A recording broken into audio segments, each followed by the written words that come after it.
Selamat pagi, good morning. Selamat malam, good. Kok good melorot iki lho.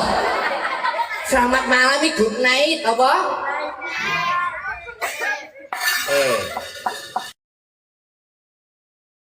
Ngene kok. Ngene le. Iki para ndara-ndara wayang cerita-cerita wayang iki siji gelar batike. Oh nggih. Jarene golek bapak kula niku yo duwe momongan. Wau kakang kula wau jenenge Petruk irunge dawa, kula duwe kakang oleh jenenge Gareng. Sapa jenenge? Kok telo goreng kok. Gareng. Ya jelek pripun ta iki lek.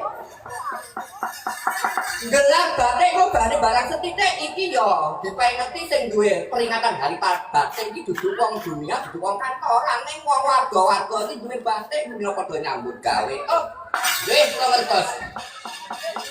Padha lagi keserapat, padha lagi mangan duren wong siji sing rasane kulite wong akeh ketula-tula wetes ngoten.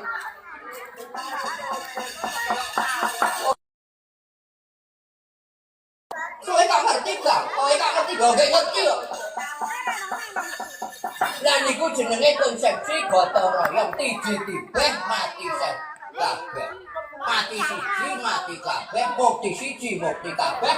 Lek wayahe iki kewengen bocah-bocah ya entuk mulih mergo. Sopo? Salah. Ya ora bendina wayangan. Lah terus piye kok? Solusine piye? Oh, solusine yo.